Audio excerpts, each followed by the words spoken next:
minutos, começando a conversa de redação com a participação do Eduardo Costa, do Júnior Moreira e da Rita Mundim. Você, ouvinte da Itatiaia, também pode participar pelo WhatsApp do jornalismo 99996-7074. 99996-7074. Você manda pra gente aqui na conversa de redação uma mensagem de texto com a sua opinião. Não esqueça de colocar o seu nome e o bairro que você está falando, ou a cidade, para facilitar a nossa interação, tá certo? Eleições. Calil lidera nova pesquisa para a Prefeitura de Belo Horizonte. Meu caro Eduardo Costa, bom dia para você, ótima semana. Bom dia, boa segunda, boa semana para todo mundo. É natural que o prefeito esteja à frente. Essa é, aliás, uma tradição de Belo Horizonte, né? Que tem, inclusive, na medida do possível, reeleito seus administradores. E o prefeito vinha bem, com aprovação superior a 70% até o começo do ano. Coisa de 2 semanas que ele próprio admitiu em uma entrevista à Rede Bandeirantes de que teríamos ou que teremos segundo turno nesta eleição. Agora, a disputa, sem dúvida nenhuma, para os próximos dias e meses, vai ser para ver quem vai com ele para o segundo turno. A gente observa nesta pesquisa do Hoje em Dia que na espontânea aparece em primeiro lugar a Áurea Carolina. E naquela que se oferece os nomes, aí já é o João Vitor Xavier, com 8% dos votos. É também compreensível, a Áurea, deputada federal com muitos votos, é uma grande exposição na esquerda. E o João terá a oportunidade agora de se mostrar. Isso não descarta os outros candidatos, principalmente o Bruno Engler, que seguramente virá com apoio, ainda que velado, da família Bolsonaro. Mas a gente tem que ficar atento, é por isso que eu não era a favor dessa eleição esse ano, sabe? Não sou. É porque essa eleição vai ficar, e quem está dizendo isso é o Felipe Nunes, que sabe das coisas, que é cientista político. Ela vai ficar muito contaminada pela ação dos administradores, dos gestores públicos na pandemia. A avaliação que se fará de Alexandre Calil de agora até novembro das eleições vai ter menos do que foi feito até março e muito do que foi feito de março até agora. Se a maioria da população entender que ele de fato foi bem, como gosta de repetir, salvou vidas, cuidou bem da cidade e mostrou-se ligado aos interesses coletivos, ótimo, ele vai continuar na frente e vai com chances totais para o segundo turno. Se isso não for verdade, se a maioria entender que houve arrogância, excesso, falta de competência na gestão, aí cresce a chance de um candidato que for para o segundo turno. Lembrando que a história nos mostra, eleição de segundo turno sempre é outra eleição. Aí que reside o melhor da história para quem ama essa discussão e essas expectativas políticas, que não é o meu caso. Eu preferia que a gente não estivesse falando disso agora, mas o jogo está aí, é para ser julgado e nós vamos ter embates os mais fervorosos daqui para frente. Lembrando ao ouvinte de Itatiaia que nós já estamos numa zona cinzenta, que vai ficar mais forte ainda a partir de agosto, quando a gente aqui no rádio muitas vezes deixa de falar o que o ouvinte gostaria de ouvir, o que a gente está sentindo, porque tem uma mordaça imposta pela lei que os políticos fazem de você não poder nem criticar nem elogiar, porque você estaria fazendo campanha. Enfim, o jogo começa. A pandemia não passou, ela só suavizou um cadiquinho e os olhos já estão para a urna. Eles só pensam naquilo. Rita Mundim, a sua avaliação sobre esses números. Bom dia mais uma vez. Olha, Eustáquio, eu acho que o Eduardo, estou bem representada com a análise do Eduardo, não tem nada a acrescentar na análise dele, não. Infelizmente, eu também gostaria de estar falando de outra coisa, focado na pandemia e no pós-pandemia, né? Mas, infelizmente, as eleições estão aí e é isso, eu fico com a análise dele, não tem nada a acrescentar.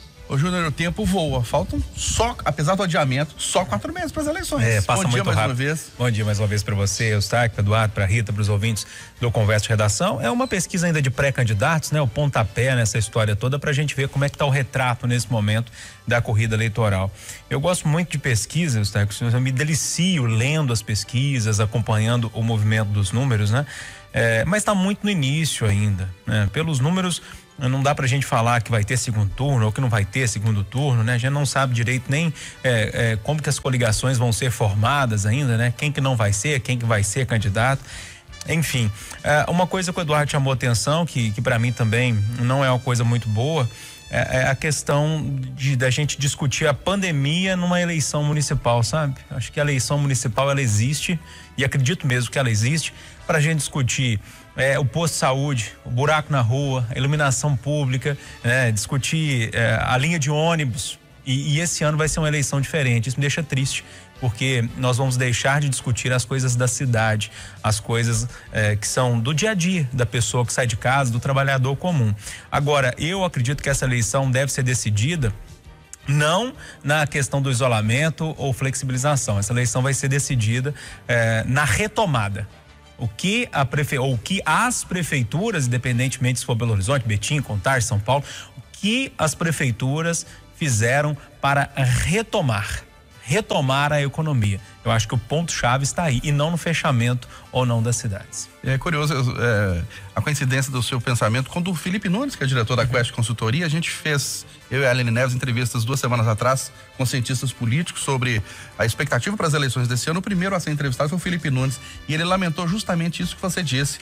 A campanha vai ficar centrada na pandemia e os problemas do dia a dia do cidadão vão ficar em segundo plano. E é o que, assim, a saúde é o principal, mas é o que incomoda o cidadão ali, o buraco na rua, a árvore que tá precisando cortar, a iluminação pública. Exatamente. Ele falou exatamente isso. Essa é a minha tristeza, porque essa eleição municipal, por isso que eu sou tão a favor dela, ao contrário do Eduardo, eu sou muito a favor, porque a gente precisa discutir os nossos problemas, os corriqueiros do dia a dia. E a gente vem de uma eleição com resultados surpreendentes, né? Aqui em 2018 a gente tinha o senador Antônio Anastasia na liderança para o governo do estado, Fernando Pimentel em segundo e o Zema lá em terceiro ou quarto lugar.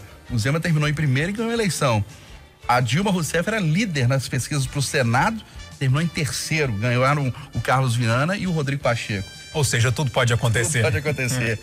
Ô Rita, vamos para a sua área específica, entrevista a Itatiaia, o presidente da FIENG, a Federação das Indústrias de Minas, Flávio Roscoe, defendeu que a reforma administrativa seja aprovada antes da tributária. Vamos ouvir.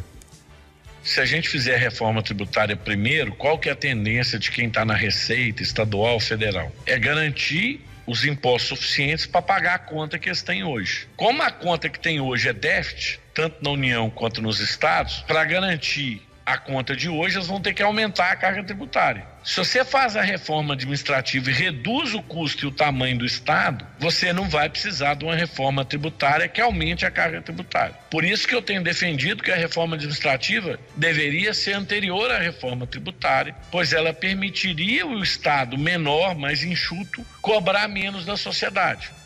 E ele ainda defendeu, Rita, o fim da estabilidade para os servidores. Pois é, Eustáquio, o Flávio é um líder de muito bom senso, eu concordo com ele, mas infelizmente a realidade política não permite isso, né? A gente já viu aí que ninguém quer falar de reforma administrativa porque é ano eleitoral. E em relação à reforma tributária, está claro também que ninguém vai abrir mão de receita nenhuma. Nós não estamos tendo uma reforma tributária de verdade, nós estamos tendo uma simplificação tributária para ficar mais fácil da gente entender e pagar os impostos. Porque nessa altura do campeonato, nem a União, nem os estados, nem os municípios querem e vão abrir mão de arrecadação. O que está havendo é uma simplificação e não uma redução, o que seria o ideal. E o que o Paulo Guedes está propondo, que inclusive parece que não vai constar da proposta que ele vai entregar amanhã, seria uma troca do imposto que incide. Ele quer ampliar a base de arrecadação, quer dizer, ele tiraria a carga que incide sobre a folha de pagamento e distribuiria para a sociedade, através daquela alíquota do imposto de transações eletrônicas, né? Então, transações financeiras feitas de modo eletrônico.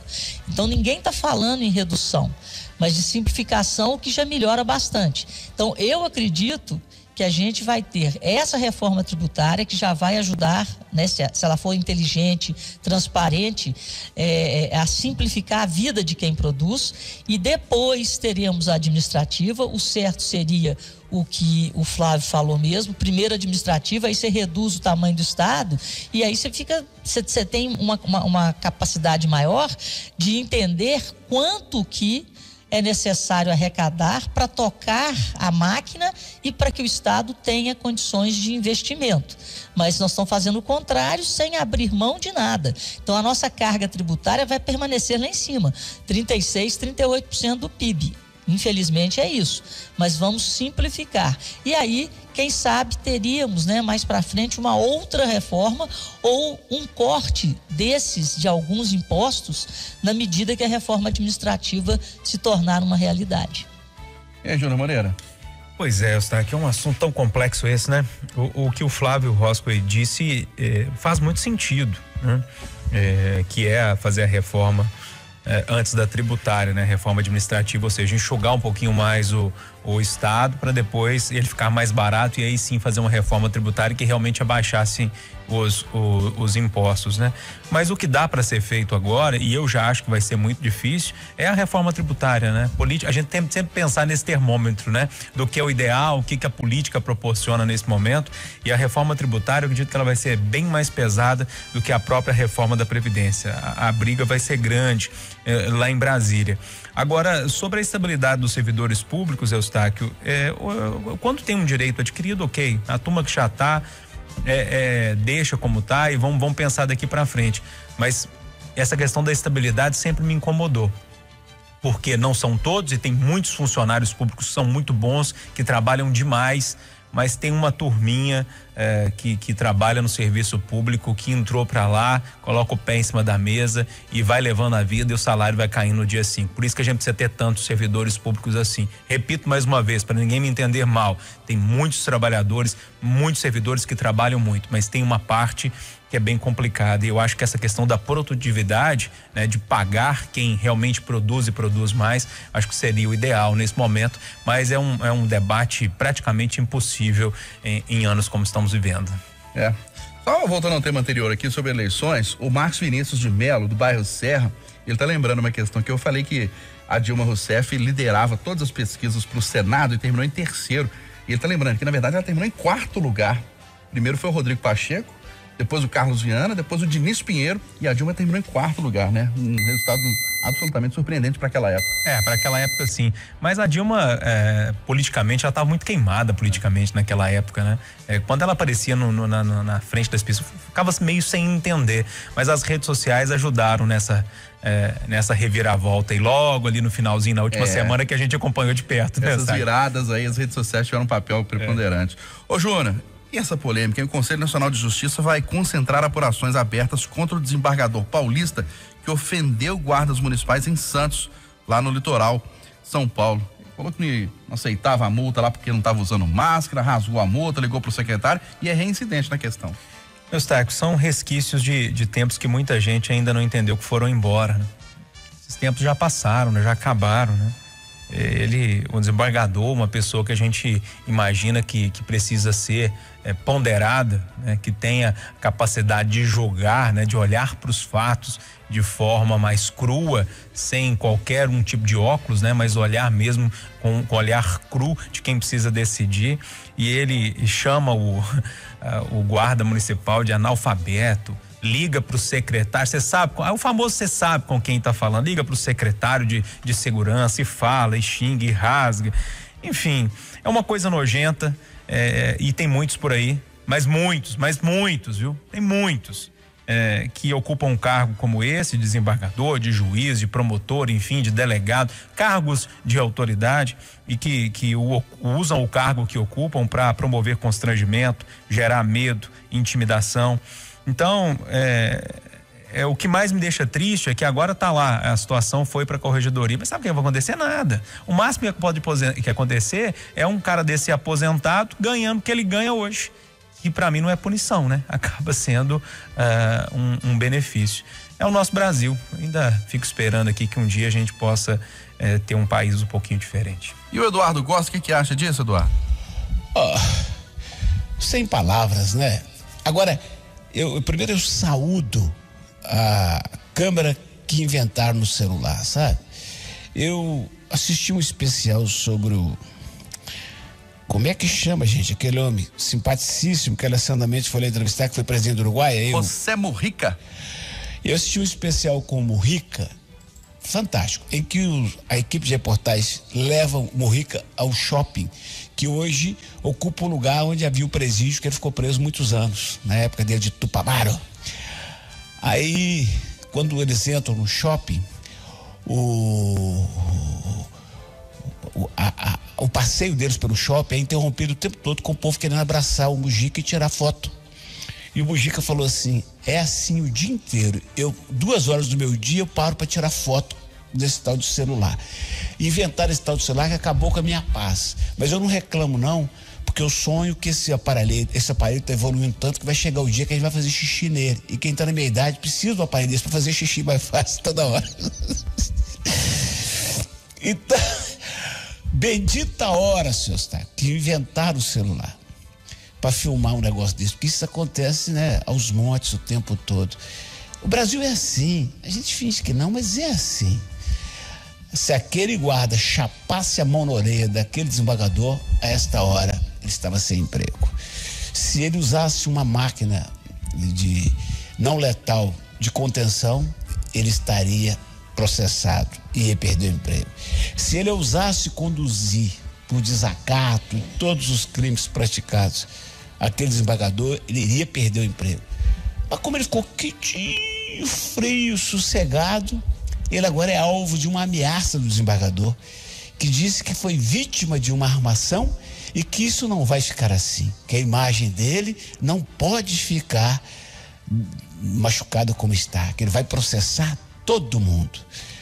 Eustáquio, Ramos, Júnior, Rita, ouvinte Tatiaia, os senhores são minhas testemunhas, que eu falo aqui há muitos anos, que se eu fosse ministro da Educação, eu vou acabar sendo, porque todo dia tá trocando, uma hora eu cedo, mano.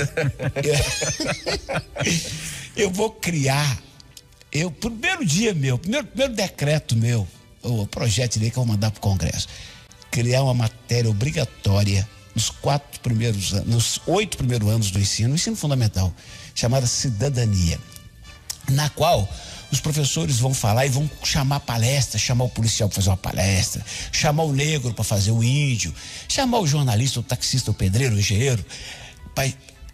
Conversa sobre cidadania, respeitar os mais velhos, não furar fila, não soltar pum na testa do outro dentro do ônibus lotado e principalmente nessa matéria seriam destinados uns 3 meses para estudar o livro do antropólogo Roberto da Mata, em que ele fala, sabe com quem você está falando? Para acabar com esse ranço de que quem é mais importante ou ganha mais deve humilhar quem é mais humilde. Eustáquio, é nojo que eu tenho dessa gente, nojo. Ô Rita, e eu fico imaginando o desembargador já flagrado 2 vezes sem máscara, ele questiona a legalidade do decreto que determina o uso de máscara. Se ele pegar Covid e ficar mal no hospital, o que será que ele vai pensar, hein? Olha, Eustáquio, eu não sei nem se um cidadão como esse pensa de uma forma racional, né? Aí eu não dou conta de ir, de tentar entender o pensamento de uma pessoa que age dessa forma. Mas, infelizmente, esse comportamento é a cultura que se desenvolveu no Brasil. Esse crescimento, essa permanência do Estado, né? O Estado, os poderes e as pessoas que estão nesses poderes e que deveriam nos defender e nos representar, elas usam dos poderes para se protegerem das suas próprias mazelas, para se representarem contra aquilo que a sociedade mais preza, que é o respeito. Então, infelizmente, essa cultura do papel do Estado, dos poderes, né, aqui no Brasil, essa cultura tem que ser revista, como disse o Eduardo. Na minha época tinha educação moral e cívica, não tem mais, né? A gente não tem mais essa preocupação com os valores básicos de uma sociedade. Então, é lamentável que exista uma pessoa como essa, mas ele não é o único. Então existe uma cultura por trás disso que faz com que os cidadãos que se empoderam em qualquer um dos poderes, o executivo, o legislativo, o judiciário, e no judiciário a coisa parece que é mais forte, porque eles acham que eles são a lei, que eles são até mais, vão além da lei, que eles entendem, interpretam a lei, então eles são a lei. Então é lamentável. Eu, sinceramente, eu não sei o que um senhor como esse pensa, mas a sociedade brasileira está acordando para isso, e é a sociedade que está, através da nossa jovem democracia, construindo uma nova cultura, a cultura do respeito e dos valores. E as redes sociais têm colaborado muito para isso. E lá no tribunal ele é o desembargador, sim, mas nas ruas, para respeitar as leis, ele é o cidadão Eduardo Almeida Prado Rocha de Siqueira, que tem que respeitar as leis. Ô, Júnior Moreira, e a Covid-19? Vacina chinesa vai começar a ser testada no Brasil. Otimista? Sim, é a maior esperança que a gente tem, né, Eustáquio? Doido para que ela chegue rápido. Nas minhas orações eu sempre coloco a vacina em primeiro lugar, né? Deus tomara que acelere essa vacina. Mas ontem, durante o Domingo Especial, nós entrevistávamos o doutor Estevão Urbano, que é presidente da Sociedade Mineira de Infectologia, membro do Comitê de Enfrentamento à Covid da Prefeitura, enfim, um médico muito experiente, e eu fiz essa pergunta para ele. Falei, doutor, muito se fala em uma vacina ainda neste ano, o senhor tem essa esperança? E ele me disse, falou muita coisa, mas em linhas gerais ele disse que uma projeção otimista seria mesmo o julho, né, do ano que vem, ou seja, meados do ano que vem, mas que ainda fica na torcida para que essa aceleração que aconteceu na busca por essa imunização, por esse medicamento, realmente o surpreenda e chegue antes do fim do ano. E vamos torcer para que ela chegue, sim, né? Otimista, Eduardo Costa? Sempre. Quem tem autoridade, quem tem conhecimento, quem tem bagagem para falar é o doutor Estevão. Nós todos respeitamos muito. Mas eu sou otimista e sou franco atirador. Eu acho que essa vacina vai ser anunciada em agosto. E como eu faço aniversário 26 de outubro e eu tô no grupo de risco, eu vou passar meu aniversário vacinado. Você vai ver. Amém. E você, Rita Mundinho, tá otimista para que a vacina chegue rápido? Também estou otimista, é o que o mundo quer, né? O que o mundo mais quer. Então houve uma aceleração nunca vista antes, né? Pela ciência, né? Na busca dessa vacina. E eu continuo otimista e acreditando que antes do final do ano, estão falando, né, que vão começar a vacinar lá na Rússia em agosto, mas estão falando que os russos estão roubando a vacina dos chineses, mas enfim, parece que a partir de agosto a gente pode ter novidades reais sobre a vacina, né? Testes reais mesmo. Então, estou na torcida. Eduardo Costa, você acredita em segunda chance, recuperação? Hoje o Renato Rios Neto entrevistou, de maneira exclusiva, o Rony Peixoto, apontado pelas forças de segurança como o maior traficante que Minas Gerais já teve, apontado inclusive como braço direito de Fernandinho Beiramar. Ele está em liberdade e se converteu, está seguindo uma igreja evangélica aqui em Belo Horizonte. Primeiro, o amigo é testemunha de quantas vezes eu já falei aqui que ninguém nasce mal. Não, todo mundo nasce bom. O mundo e o ambiente e as chances é que fazem a diferença. Segundo, eu sou absolutamente favorável à segunda chance. Sou apaixonado pelo modelo APAC, que proporciona maior chance de reintegração social, e pago um preço por defender há uns 4 anos para cá que o Bruno, goleiro de futebol famoso, que fez uma meleca na vida, merecia a chance sim de estar jogando como goleiro, que é a profissão dele. Acho crueldade a gente não deixar o moço voltar na profissão para a qual ele trabalha. Por essas e outras, amigo, eu tô fechado, acredito no Rony. Eu não tive o prazer de chegar perto do Rony ainda, mas acredito, torço. E outra coisa que eu não sei se eu já contei aqui, mas eu preciso revelar. Coisa dos 3, 4 anos atrás ou mais, eu fiquei sabendo que ele tinha ganho. Ele ganhou a progressão de recursos, aquele negócio de você sair da cadeia e trabalhar e voltar. Ele recusou, sabe? Na época eu falei, esse moço é inteligente pra caramba. Aí o advogado dele ligou pra mim na época e falou, ó, você acertou na mosca. Ô, Eustáquio, ele tinha que sair às 5 horas da manhã do presídio lá em Neves, ficou tudo escuro e voltar de noite. Ele falou, não vou não. Ele ficou quieto. Nas semanas que se seguiram, mataram os 5 lá na saída da cadeia. O rolo coquitinho, Eustáquio. Ô, Rita Mundim, acredita em recuperação, segunda chance? Rony Peixoto diz que está convertido, está em outra vida agora. Olha, Eustáquio, torço para que realmente ele tenha se convertido, mas nós vivemos num ambiente muito contaminado ainda, em questão de segurança, educação, saúde. Então, assim, eu acho que deveria haver um monitoramento mais próximo dessa segunda chance, porque o ambiente realmente ele é muito nocivo, né? Então, as pessoas, é a famosa recaída, né? As pessoas podem ter uma recaída. E se você já tem uma vivência, já tem uma convivência com o mundo do crime, com o mundo das drogas, então é muito complicado falar disso no Brasil, né? Pela fragilidade da nossa segurança, eu vejo dessa forma. Ele na entrevista não negou, Júnior Moreira, a vida dele no tráfico de drogas, que explicou como começou a vender e ficou tempos aí nesse mundo do tráfico de drogas. Eustáquio, o que mais me chamou a atenção na entrevista, por sinal uma entrevista muito boa do Renato Rios Neto, a base dele era ali na Pedreira Prado Lopes, né? Que é a base da Cracolândia, nossa, aqui em Belo Horizonte, né? E o Renato perguntou para ele o que ele sente quando passa ali perto da pedreira. E ele disse que fica ali um pouco triste e tal, mas não se sente culpado, porque já pagou tudo para a justiça. Tudo bem, Rony, você já pagou tudo para a justiça, mas você foi o primeiro a vender crack ali naquela região. Então o início daquilo ali foi com você. Você tem sim culpa nisso. E eu acho que ele precisa ter isso muito claro na cabeça, até pra gente começar a acreditar que ele realmente está mudando, né? Culpa tem, porque ele que começou aquilo tudo lá.